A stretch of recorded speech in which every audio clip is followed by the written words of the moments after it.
Fala galera, tudo bem com vocês? Sejam bem-vindos à conclusão da 14ª semana da nossa leitura bíblica em um ano.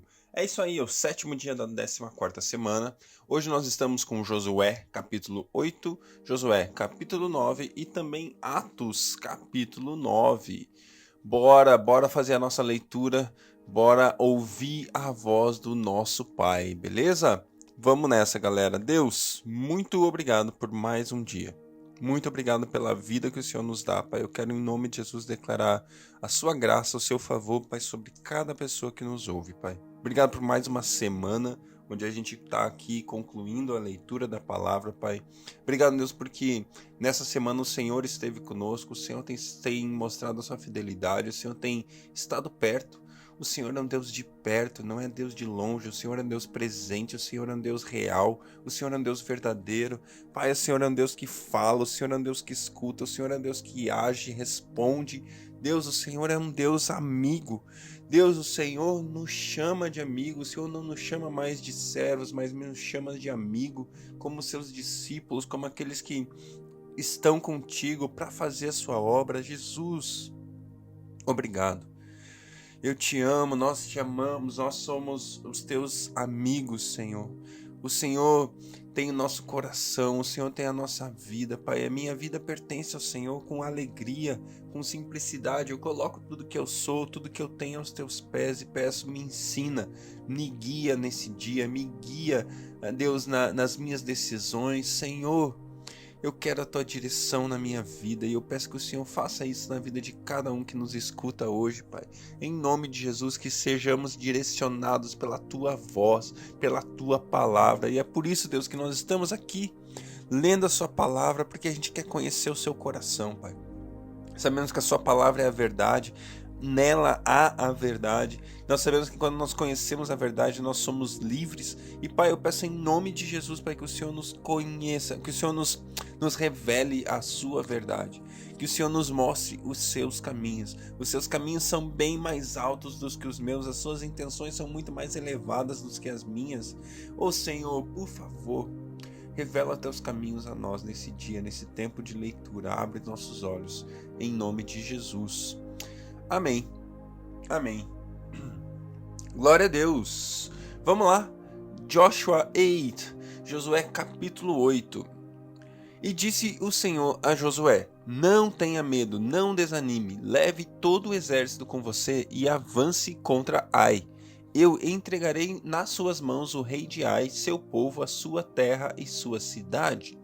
Você fará com Ai e seu rei o que fez com Jericó e seu rei, e dessa vez vocês poderão se apossar dos despojos e dos animais. Prepare uma emboscada atrás da cidade. Então Josué e todo o exército se prepararam para atacar a cidade de Ai. Ele escolheu 30.000 dos seus melhores homens de guerra e os enviou de noite com a seguinte ordem: atenção, preparem uma emboscada atrás da cidade e não se afastem muito dela. Fiquem todos alerta. Eu e todos os que estiverem comigo nos aproximaremos da cidade. Quando os homens nos atacarem como fizeram antes, fugiremos deles. Eles nos perseguirão até que tenhamos atraído-os para longe da cidade, pois dirão: estão fugindo de nós como fizeram antes. Quando estivermos fugindo, vocês sairão da emboscada e tomarão a cidade. O Senhor, o seu Deus, a entregará nas suas mãos. Depois de tomarem a cidade, vocês a incendiarão. Farão o que o Senhor ordenou. Atentem bem para as minhas instruções. Então Josué os enviou. Eles foram e ficaram de emboscada entre Betel e Ai, a oeste de Ai. Josué, porém, passou aquela noite com o povo. Na manhã seguinte, Josué passou em revista todos os homens e ele e os líderes de Israel partiram à frente deles para atacar a cidade. Todos os homens de guerra que estavam com ele avançaram, aproximaram-se da cidade pela frente e armaram acampamento ao norte de Ai, onde o vale o separava da cidade. Josué pôs de emboscada cerca de 5.000 homens entre Betel e Ai, a oeste da cidade. E os que estavam no acampamento no norte da cidade e os que estavam na emboscada a oeste tomaram posição. Naquela noite Josué foi ao vale. Quando o rei de Ai viu isso, ele e todos os homens da cidade se apressaram, levantaram-se logo cedo e saíram para enfrentar Israel no campo de batalha, no local onde se avista Arabá. Ele não sabia da emboscada armada contra ele atrás da cidade. Josué e todo Israel deixaram-se perseguir por eles e fugiram para o deserto. Todos os homens de Ai foram chamados para persegui-los. Eles perseguiram Josué e foram atraídos para longe da cidade. Nenhum só homem ficou em Ai e em Betel. Todos foram atrás de Israel. Deixaram a cidade aberta e saíram em perseguição de Israel. Então disse o Senhor a Josué: Estende a lança que você tem na mão na direção de Ai, pois nas suas mãos entregarei a cidade. Josué estendeu a lança na direção de Ai, e assim o fez. Os homens da emboscada saíram correndo de sua posição, entraram na cidade, tomaram-na depressa e a incendiaram. Quando os homens de Ai olharam para trás e viram a fumaça da cidade subindo ao céu, não tinham para onde escapar, pois os israelitas que fugiram para o deserto se voltaram contra os seus perseguidores. Vendo Josué e todo o Israel que os homens da emboscada tinham tomado a cidade e que desta subia fumaça, deram meia volta e atacaram os homens de Ai. Os outros israelitas também saíram da cidade para lutar contra eles, de modo que foram cercados, tendo os israelitas dos dois lados. Então os israelitas os mataram sem deixar sobreviventes nem fugitivos, mas prenderam vivo o rei de Ai e o levaram para Josué. Israel terminou de matar os habitantes de Ai no campo e no deserto, onde os tinha perseguido. Eles morreram a fio da espada. Depois disso, todos os israelitas voltaram à cidade de Ai e mataram os que lá haviam ficado. 12.000 homens e mulheres caíram mortos naquele dia. Era toda a população de Ai, pois Josué não recuou a lança até exterminar todos os habitantes de Ai. Mas Israel se apossou dos animais e dos despojos daquela cidade, conforme a ordem que o Senhor tinha dado a Josué. Assim Josué incendiou Ai e fez dela um perpétuo monte de ruínas, um lugar abandonado até hoje. Enforcou o rei de Ai numa árvore e ali o deixou até a tarde. Ao pôr do sol, Josué ordenou que tirassem o corpo da árvore e que o atirassem à entrada da cidade. E sobre ele ergueram um monte de pedras, que perdura até hoje. Então Josué construiu no monte Ebal um altar ao Senhor, o Deus de Israel, conforme Moisés, servo do Senhor, tinha ordenado que os israelitas fizessem. Ele o construiu de acordo com o que está escrito no livro da lei de Moisés, um altar de pedras não lavradas, nas quais não se usou ferramenta de ferro. Sobre ele ofereceram ao Senhor holocaustos e sacrifícios de comunhão. Ali, na presença dos israelitas, Josué copiou nas pedras a lei que Moisés havia escrito. Todo Israel, estrangeiros e naturais da terra, com os seus líderes e os seus oficiais e os seus juízes, estavam em pé dos dois lados da arca da aliança do Senhor, diante dos sacerdotes levitas que a carregavam. Metade do povo estava em pé de fronte do monte Gerizim e metade de fronte do monte Ebal. Tudo conforme Moisés, servo do Senhor, tinha ordenado anteriormente para que o povo de Israel fosse abençoado. Em seguida, Josué leu todas as palavras da lei, a bênção e a maldição, segundo o que está escrito no livro da lei. Não houve uma só palavra de tudo o que Moisés tinha ordenado que Josué não lesse para toda a Assembleia de Israel, inclusive mulheres, crianças e os estrangeiros que viviam no meio deles. Josué, capítulo 9. E souberam disso todos os reis que viviam a oeste do Jordão, nas montanhas de Cefalá, e em todo o litoral do Mar Grande até o Líbano. Eram os reis dos hititas, dos amorreus, dos cananeus, dos ferezeus, dos heveus e dos jebuseus. Eles se ajuntaram para guerrear contra Josué e contra Israel. Contudo, quando os habitantes de Gibeon souberam o que Josué tinha feito com Jericó e Ai, recorreram a um ardil. Enviaram uma delegação trazendo jumentos carregados de sacos gastos e vasilhas de couro velhas, rachadas e remendadas. Os homens Os homens calçavam sandálias gastas e remendadas e vestiam roupas velhas. Todos os pães do suprimento deles estavam secos e esmigalhados. Foram a Josué no acampamento em Gilgal e disseram a ele e aos homens de Israel: Viemos de uma terra distante, queremos que façam um acordo conosco. Os israelitas disseram aos heveus: Talvez vocês vivam perto de nós, como poderemos fazer um acordo com vocês? Somos seus servos, disseram a Josué. Josué, porém, perguntou: Quem são vocês? De onde vocês vêm? Eles responderam: Seus servos vieram de uma terra muito distante por causa da fama do Senhor, o seu Deus. Pois ouvimos falar dele e de tudo o que fez no Egito e de tudo o que fez aos reis dos amorreus a leste do Jordão. Seom, rei de Esbom, e Osgue, rei de Bazã, que reinava em Asterote. E os nossos líderes e todos os habitantes da nossa terra nos disseram: Juntem provisões para a viagem, vão encontrar-se com eles e diga-lhes: Somos seus servos, façam um acordo conosco. Este nosso pão estava quente quando o embrulhamos em casa no dia que saímos de viagem para cá, mas veja como está agora, seco e esmigalhado. Essas vasilhas de couro que enchemos de vinho eram novas, mas agora estão rachadas, e as nossas roupas e sandálias estão gastas por causa da longa viagem. Os israelitas examinaram as provisões dos heveus, mas não consultaram o Senhor. Então Josué fez um acordo de paz com eles, garantindo-lhes poupar a vida, e os líderes da comunidade confirmaram com juramento. 3 dias depois de fazerem um acordo com os gibeonitas, os israelitas souberam que eram vizinhos e que viviam perto deles. Por isso, partiram de viagem e 3 dias depois chegaram às cidades dos heveus, que eram Gibeon, Quefira, Beerote e Kiriate-Jearim. Mas não os atacaram, porque os líderes da comunidade lhes haviam feito um juramento em nome do Senhor, o Deus de Israel.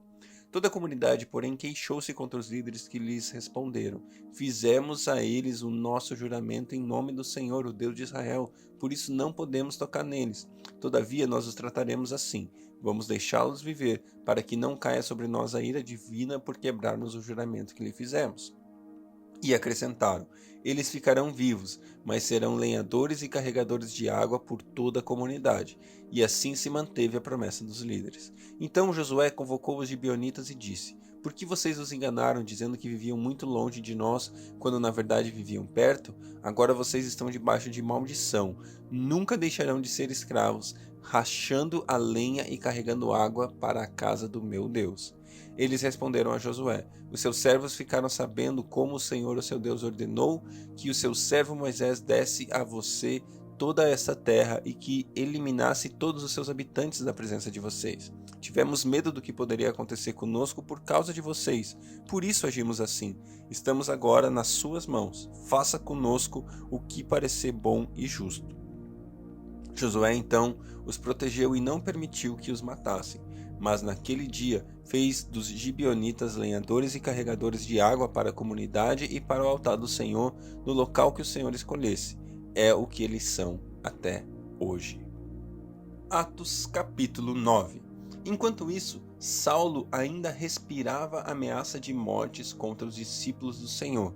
Dirigindo-se ao sumo sacerdote, pediu-lhe cartas para as sinagogas de Damasco, de maneira que, caso encontrasse ali homens ou mulheres que pertencessem ao caminho, pudesse levá-los preso a Jerusalém.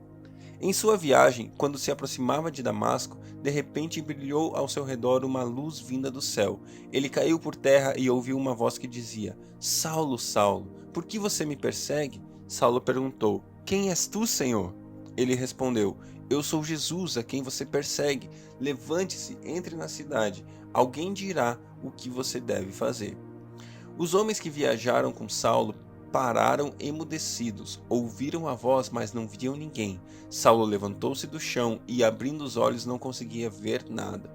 Os homens o levaram pela mão até Damasco. Por 3 dias ele esteve cego, não comeu e nem bebeu. Em Damasco havia um discípulo chamado Ananias. O Senhor o chamou numa visão. Ananias, eis-me aqui, Senhor, respondeu ele. O Senhor lhe disse: Vá à casa de Judas, na rua chamada direita, e pergunte por um homem de Tarso chamado Saulo. Ele está orando. Numa visão viu o homem chamado Ananias chegar-lhe e impor-lhe as mãos para que voltasse a ver. Respondeu Ananias: Senhor, eu tenho ouvido muita coisa a respeito desse homem e de todo o mal que ele tem feito aos teus santos em Jerusalém. Ele chegou aqui com autorização dos chefes dos sacerdotes para prender todos os que invocassem o teu nome. Mas o Senhor disse a Ananias: Vá, este homem é meu instrumento escolhido para levar o meu nome perante gentios e os seus reis e perante todo o povo de Israel. Mostrarei a ele quanto ele deve sofrer pelo meu nome. Então Ananias foi, entrou numa casa, pôs as mãos sobre Saulo e disse: Irmão Saulo, o Senhor Jesus, que apareceu no caminho por onde você via, enviou-me para que você volte a ver e seja cheio do Espírito Santo. Imediatamente, algo como que escamas caíram dos olhos de Saulo e ele passou a ver novamente. Levantando-se, foi batizado e, depois de comer, recuperou as forças. Saulo passou vários dias com os discípulos em Damasco. Logo começou a pregar nas sinagogas que Jesus é o Filho de Deus. Todos os que ouviram ficaram perplexos e perguntaram: Não é ele o homem que procurava destruir em Jerusalém aqueles que invocavam este nome? E não veio para cá justamente para levá-los presos aos chefes dos sacerdotes? Todavia, Saulo se fortalecia cada vez mais e confundia os judeus que viviam em Damasco, demonstrando que Jesus é o Cristo. Decorridos muitos dias, os judeus decidiram de comum acordo matá-lo, mas Saulo ficou sabendo do plano deles. Dia e noite eles vigiavam as portas da cidade a fim de matá-lo, mas os seus discípulos o levaram de noite e o fizeram descer num cesto, através de uma abertura na muralha. Quando chegou a Jerusalém, tentou reunir-se com os discípulos, mas todos estavam com medo dele, não acreditando que fosse realmente um discípulo. Então Barnabé o levou aos apóstolos e lhes contou como, no caminho, Saulo vira o Senhor, que lhe falara, e como em Damasco ele havia pregado corajosamente em nome de Jesus. Assim Saulo ficou com eles e andava com liberdade em Jerusalém, pregando corajosamente em nome do Senhor. Falava e discutia com judeus de fala grega, mas estes tentavam matá-lo. Sabendo disso, os irmãos o levaram para Cesareia e o enviaram para Tarso. A igreja passava por um período de paz em toda a Judéia, Galiléia e Samaria. Ela se edificava e, encorajada pelo Espírito Santo, crescia em número, vivendo no temor do Senhor. Viajando por toda parte, Pedro foi visitar os santos que viviam em Lida. Ali encontrou um paralítico chamado Enéas, que estava acamado fazia 8 anos. Disse-lhe Pedro: Enéas, Jesus Cristo vai curá-lo. Levante-se e arrume a sua cama. Ele se levantou imediatamente. Todos os que viviam em Lida e Sarona o viram e se converteram ao Senhor. Em Jope havia uma discípula chamada Tabita, que em grego é Dorcas, que se dedicava a praticar boas obras e dar esmolas. Naqueles dias ela ficou doente e morreu, e seu corpo foi lavado e colocado num quarto no andar superior. Lida ficava perto de Jope, e quando os discípulos ouviram falar que Pedro estava em Lida, mandaram-lhe 2 homens dizer: Não se demore em vir até nós. Pedro foi com eles e, quando chegou, foi levado para o quarto no andar superior. Todas as viúvas o rodearam, chorando e mostrando-lhe os vestidos e as outras roupas que Dorcas tinha feito quando ainda estava com elas. Pedro mandou que todos saíssem do quarto. Depois ajoelhou-se e orou. Voltando-se para a mulher morta, disse: Tabita, ou Tabita, levante-se. Ela abriu os olhos e, vendo Pedro, sentou-se. Tomando-a pela mão, ajudou-a a pôr-se em pé. Então, chamando os santos e as viúvas, apresentou-a viva. Este fato se tornou conhecido em toda a cidade de Jope, e muitos creram no Senhor. Pedro ficou em Jope durante algum tempo, com um curtidor de couro chamado Simão. Glória a Deus pela palavra de Deus. Aqui a gente vê, nesse último capítulo que a gente leu, em Atos 9, a gente vê Paulo, ou Saulo, sendo chamado. E eu sou particularmente apaixonado pelo chamado de Saulo, ou em breve Paulo. Porque a gente vê ali como Jesus disse que Paulo era o escolhido. Ele chegou para Ananias e falou assim: vá a este homem é meu instrumento escolhido para levar o meu nome perante os gentios e seus reis e perante o povo de Israel. Quando Jesus determina, ou quando Jesus seta o chamado de Paulo aqui, ele está falando que Paulo vai levar o nome de Jesus. Irmão, irmã, se eu e você pudéssemos viver, se eu e você pudermos viver a nossa vida, não mais levando o nosso nome, não mais levando as nossas intenções, não mais levando os nossos desejos, mas levando o nome. Sabe, levando o nome de Jesus, fazendo o nome dele famoso, fazendo a fama dele conhecida, fazendo Jesus. Sabe, Jesus é o nome mais lindo, Jesus é o nome mais precioso, Jesus é tudo aquilo que nós precisamos. E eu e você não precisamos mais viver de maneira a fazer a minha vida, a fazer a mim famoso, fazer o João famoso, fazer a Roberto, seja quem for. Nós precisamos levar um nome. Apenas um nome, que o nome dele seja exaltado, que o nome dele seja conhecido, que a fama dele seja espalhada, que ele seja o desejo das nossas almas, que o nome dele e o renome dele seja tudo que nós queremos.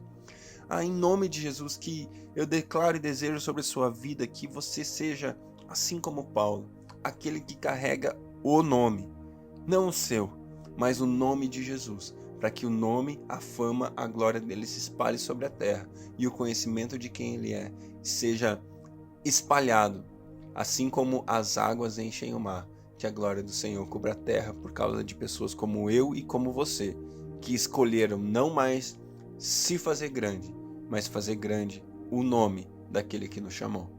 Deus abençoe vocês.